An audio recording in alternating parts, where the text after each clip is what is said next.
Folk Wrestling back again, ranking 7 matches for Stand and Deliver 2023, and we kick off with the greatest tag team match known to man. No, it was. This match probably didn't belong. I'll say probably not. It just didn't belong on this pay per view. Not that the pay per view was like Mania X7 levels of greatness, but I just don't get dead. It was just a lackluster. It was the perfect cool down match before the main event in that sense, but in terms of an actual match, it was just devoid of any heat, and this match belongs on NXT. This match wouldn't even be nowhere near a main event of the actual normal NXT.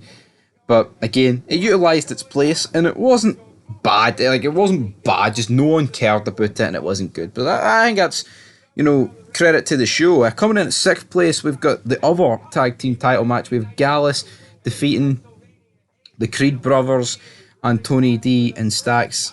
Again, kind of similar to the women's one, but I just feel like this one was a bit more interesting because you had the triple threat rules. You've Tony D in there. We're big fans of Tony D on this channel. Not so much Gallus. They can sit in a bar and push pints, slide it across the counter into the camera for wee cool visuals, but at the end of the day, it doesn't really change the fact that they're quite boring and all that good stuff, Gallus. But it is what it is, and we saw a return. We saw Joe Coffey return.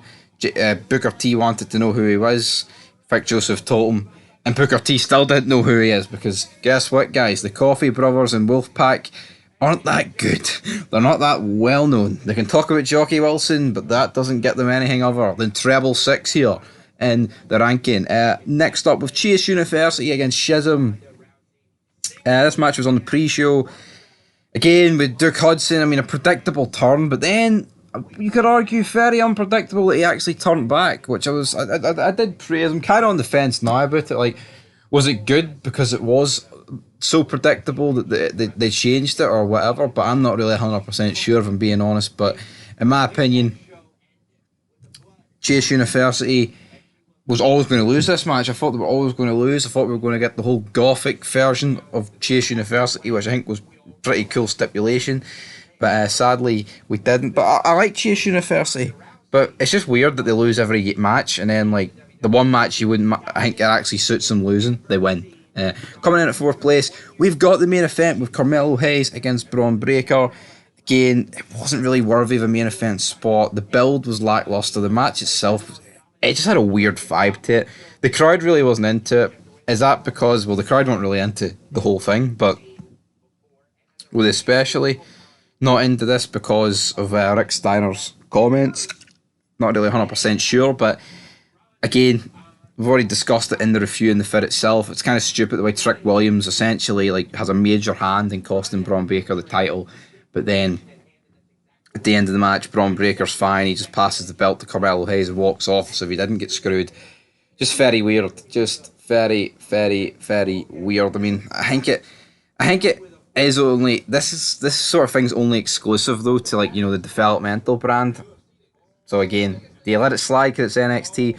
Maybe. Coming in at number 3, we had the 5-way match for the North American title. Wesley retaining against Dragon Lee, Dragovich, McDonough, and the other guy, Exam, whatever his name is. Just 5 guys that are all quite small and kind of all the same, but they put on a decent match. But again, I just didn't care, and I think it was blatantly obvious that Wesley was going to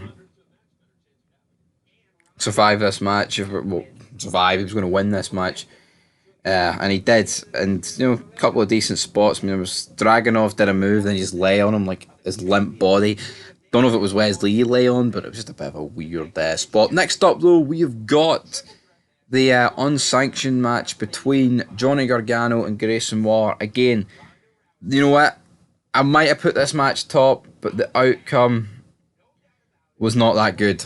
Because guess what, guys? Grayson Waller did not win. It was, in fact, Johnny Gargano who's won this match.